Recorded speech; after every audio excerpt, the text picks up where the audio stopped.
Amici, buongiorno, rassegna stampa di oggi, notizia dal Polesine, offerta dall'Associazione Promozione Italia e Made in Polesine. Lo sponsor della puntata di oggi è deltaprati.it, il vero prato verde, in erba naturale in pochi minuti.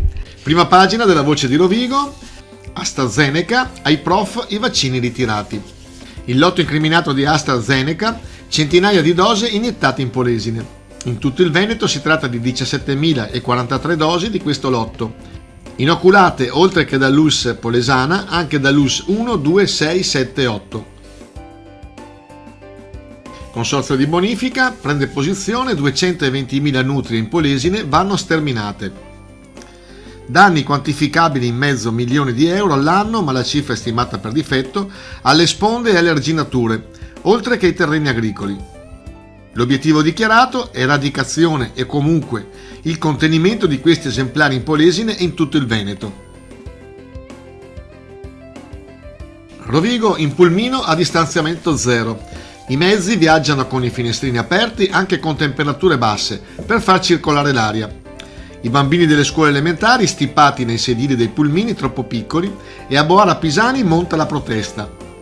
La protesta poi dei familiari si estende anche sulla messa in sicurezza dell'attraversamento pedonale pericoloso davanti alle scuole medie ed elementari.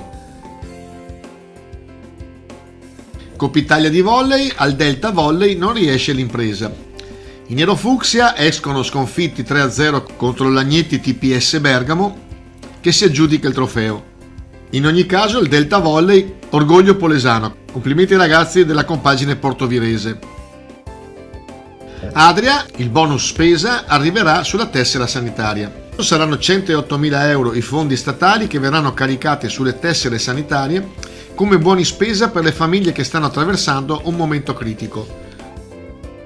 Castel Guglielmo, Alex Giona della famosa famiglia equestre, al Gala d'Oro in Festival del Palmarès di Fieracavalli, si è aggiudicato il premio come numero in dolcezza White Freedom. Si tratta solo dell'ultimo in ordine di tempo dei numerosi e prestigiosi riconoscimenti che la famiglia Giona ha ricevuto negli anni conquistando le platee di tutto il mondo. Prima pagina del Gazzettino di Rovigo, azienda incendiata, gara di solidarietà in paese, Fratta e Villanova unite per sostenere la famiglia Callegari. E sempre in prima pagina del Gazzettino, Adria, la nuova viabilità in Riviera Matteotti scatena i commercianti, affari in calo. Portoviro, raddoppio casa di cura, via ai lavori. Aperto il cantiere per l'edificio che sorgerà sul terreno del parcheggio in via Badaloni. Posti letto aumentati, la nuova struttura sarà pronta per l'estate del 2024.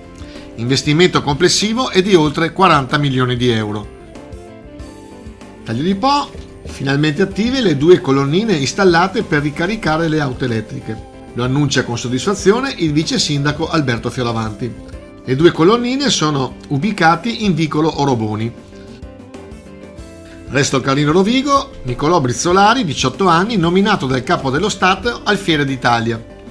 Lo studente ha registrato con i propri mezzi un audiolibro di Uno, Nessuno e 100.000 per dare agli anziani con problemi di vista la possibilità di ascoltare l'opera di Pirandello.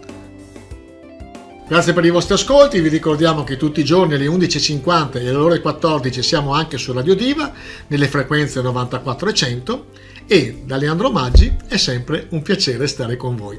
Ciao ciao!